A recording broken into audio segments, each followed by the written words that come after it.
സുഹൃത്തുക്കളെ, ഈ രാജ്യത്തെക്കുറിച്ച് വളരെ കുറച്ച് ആളുകൾ മാത്രമേ അറിയുന്നുള്ളൂ. എന്നാൽ ആരെങ്കിലും ഇവിടെ വന്നാൽ അതിന്റെ സംസ്കാരം, പ്രകൃതി സൗന്ദര്യം, ആകർഷകരായ ജനങ്ങൾ എന്നിവയാൽ മോഹിതരാകും.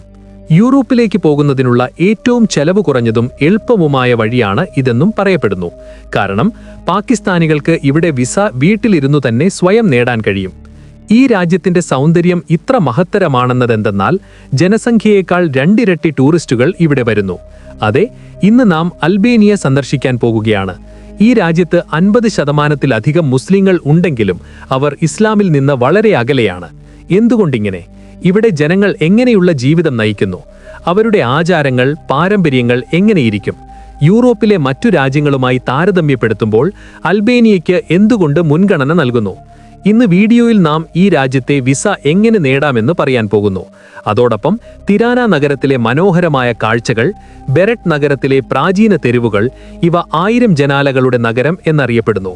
സരാണ്ട നഗരം അഡ്രിയാറ്റിക് കടലിന്റെ മുത്ത് എന്ന് വിളിക്കപ്പെടുന്നു. ഈ രാജ്യം ബങ്കറുകളുടെ രാജ്യം എന്നും അറിയപ്പെടുന്നു. അവസാനമായി 40 വർഷം ഈ രാജ്യത്തെ ജനങ്ങളെ ആരാണ് തടവുകാരായി വെച്ചത്? ഇവിടെ വിദ്യാഭ്യാസ ചെലവും താമസ ചെലവും എത്ര? ഇവയെല്ലാം ഇന്നത്തെ വീഡിയോയിൽ ഉണ്ട്. വരൂ, അൽബേനിയയുടെ അത്ഭുതകരമായ യാത്ര ആരംഭിക്കാം. അൽബേനിയയുടെ ഔദ്യോഗിക പേര് റിപ്പബ്ലിക് ഓഫ് അൽബേനിയ. ഇത് തെക്ക് കിഴക്ക് യൂറോപ്പിലെ ബാൽക്കൻ പ്രദേശത്തുള്ള മനോഹരമായ ഒരു രാജ്യം. ഇത് അഡ്രിയാറ്റിക് കടൽ, അയോണിയൻ കടൽ തീരത്ത് സ്ഥിതി ചെയ്യുന്നു. ഇതിന്റെ അതിർത്തികൾ മോണ്ടിനെഗ്രോ, കൊസോവോ, മാസിഡോണിയ, ഗ്രീസ് എന്നിവയുമായി ചേരുന്നു. ഇത് യൂറോപ്പിന്റെ മറഞ്ഞ നിധി എന്നും അറിയപ്പെടുന്നു.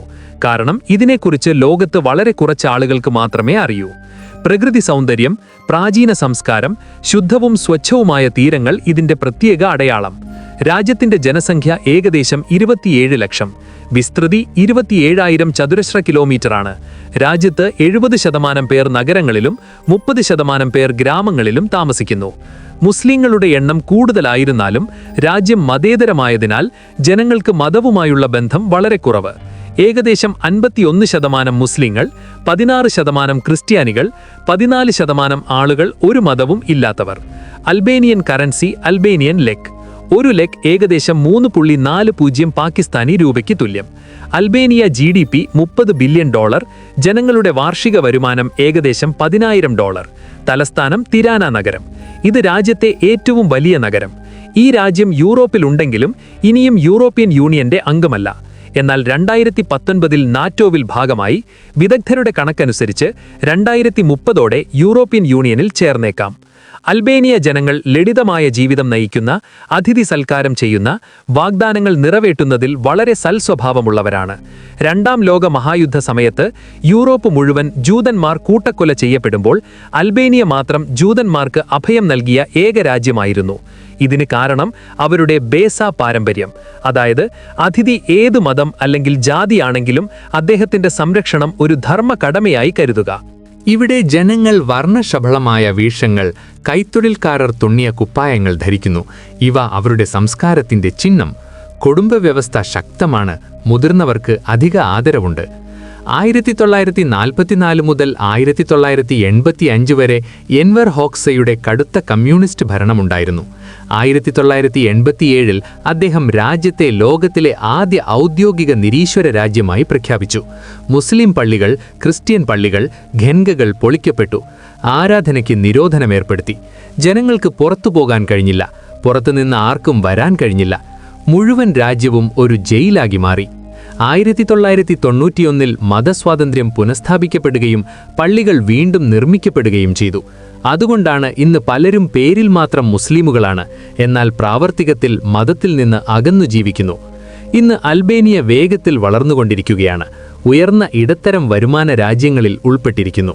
ഇവിടെ 10,500 പാകിസ്ഥാനികളും ഏകദേശം 400 ഇന്ത്യക്കാരും താമസിക്കുന്നു. അവരിൽ കൂടുതൽ പേർ കടകൾ, റെസ്റ്റോറന്റുകൾ, ബാങ്കിംഗ്, ഹോട്ടൽ മേഖലകളിൽ ജോലി ചെയ്യുന്നു. സുഹൃത്തുക്കളെ, ഈ രാജ്യത്തിന്റെ ഏറ്റവും നല്ല കാര്യം അൽബേനിയ വിസ നിങ്ങൾ വീട്ടിലിരുന്ന് ഓൺലൈനിൽ നേടാം. അതിന്റെ ടൂറിസ്റ്റ് വിസ ഏകദേശം €30 ലഭ്യമാണ്. ഈ വിസ ഉപയോഗിച്ച് തന്നെ ജോലിയും തെരഞ്ഞുകൊള്ളാം. യൂറോപ്പിലെ മറ്റു രാജ്യങ്ങളുമായി താരതമ്യം ചെയ്യുമ്പോൾ ഇതിന്റെ വിസ വളരെ എളുപ്പമാണ്. ഇവിടെ വിവാഹം ചെയ്താൽ ദേശീയത കൂടി എളുപ്പത്തിൽ ലഭിക്കും. ഈ രാജ്യം ദ്വൈപൗരത്വം അനുവദിക്കുന്നു. പാകിസ്ഥാനിൽ നിന്ന് അൽബേനിയയിലേക്ക് ടിക്കറ്റ് ഏകദേശം 2,80,000 രൂപയ്ക്ക് ലഭ്യമാണ്. പലരും ആദ്യം തിരാന നഗരത്തിലേക്ക് വരുന്നു. ഈ നഗരം മലകളുടെ ചുവട്ടിൽ സ്ഥിതി ചെയ്യുകയും ചരിത്രത്താൽ നിറഞ്ഞതുമാണ്. കാരണം ഇവിടെ 450 വർഷം ഓട്ടോമൻ സാമ്രാജ്യം ഭരണം നടത്തി. തിരാനയിൽ ഏറ്റവും പ്രശസ്തമായ ചത്തുരം സ്കാൻഡർ ബേ സ്ക്വയർ. നഗരത്തിൽ പലയിടത്തും ഓട്ടോമൻ കാലത്തെ കെട്ടിടങ്ങൾ കാണാം. എൻവർ ഹോക്സ രാജ്യം മുഴുവൻ ഏകദേശം 1,70,000 ബങ്കറുകൾ നിർമ്മിച്ചു. അങ്ങനെ സാധ്യമായ യുദ്ധത്തിൽ ജനങ്ങൾ സുരക്ഷിതരായിരിക്കട്ടെ എന്ന്. ഇന്ന് അവയിൽ ഒട്ടേറെ ബങ്കറുകൾ മ്യൂസിയങ്ങളായി മാറ്റിയിരിക്കുന്നു. തിരാനയിലെ എഥേംബെ പള്ളി ഒട്ടോമൻ കാലത്തെ മനോഹരമായൊരു പള്ളിയാണ്. ഇത് 1991 വീണ്ടും പുനരധിഷ്ഠിച്ചു. ഇവിടെ ഭക്ഷണവും വളരെ പ്രശസ്തം, പ്രത്യേകിച്ച് അൽബേനിയൻ റൈസ് ഫൾ. നഗരത്തിൽ നൈറ്റ് ലൈഫും വളരെ ജനപ്രിയം. രസകരമായ കാര്യം, അൽബേനിയ ജനങ്ങൾ തങ്ങളുടെ രാജ്യത്തെ അൽബേനിയ എന്നല്ല ഷ്ചിപ്പേരിയ എന്ന് വിളിക്കുന്നു. ഇതിന്റെ അർത്ഥം കഴുകന്മാരുടെ നാട് എന്നതാണ്. അതുകൊണ്ടാണ് അവരുടെ പതാകയിൽ 2 തലകളുള്ള കഴുകനുള്ളത്. ഇവിടെ അതേ ഇല്ല എന്ന് തലയാട്ടുന്ന രീതി ലോകത്ത് നിന്ന് വ്യത്യസ്തമാണ്. തിരാനയിൽ നിന്ന് 20 കിലോമീറ്റർ ദൂരത്ത് ക്രൂജ കോട്ടയുണ്ട്. അവിടെ ഓട്ടോമൻ കാലത്തെ ചന്ത ഇപ്പോഴുമുണ്ട്. രാജ്യത്തിന്റെ സാക്ഷരതാ നിരക്ക് 98%. ഏറ്റവും വലിയ സർവകലാശാല തിരാന സർവകലാശാല. വിദ്യാഭ്യാസം യൂറോപ്പിലെ മറ്റ് രാജ്യങ്ങളുമായി ഒത്തുനോക്കുമ്പോൾ വളരെ ചെലവ് കുറഞ്ഞതാണ്. 5 വർഷം താമസിച്ചതിന് ശേഷം ദേശീയതയും നേടാം. പിന്നെ നാം ബെരാട്ട് നഗരത്തിലേക്ക് എത്തുന്നു. 1000 ജനാലകളുടെ നഗരം. ഇത് യുനെസ്കോ ലോക പൈതൃകത്തിന്റെ ഭാഗം.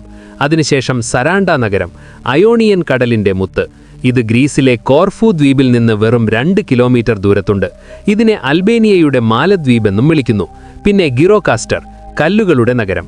ഇവിടെ മുഴുവൻ നഗരവും ചുണ്ണാമ്പ് കല്ലുകൾ കൊണ്ട് നിർമ്മിക്കപ്പെട്ടിരിക്കുന്നു. അൽബേനിയ ചരിത്രം ആയിരക്കണക്കിന് വർഷം പഴക്കമുള്ളതാണ്. റോമൻ ആക്രമണം, ആദ്യ അൽബേനിയൻ രാജ്യം, 450 വർഷം ഓട്ടോമൻ ഭരണം, 1912 സ്വാതന്ത്ര്യം, പിന്നെ 40 വർഷം കമ്മ്യൂണിസ്റ്റ് അടിച്ചമർത്തൽ. സുഹൃത്തുക്കളെ, ഇതാണ് ഇന്നത്തെ വിജ്ഞാനദായകവും രസകരവുമായ വീഡിയോ. ഇഷ്ടപ്പെട്ടുവെന്ന് പ്രതീക്ഷിക്കുന്നു.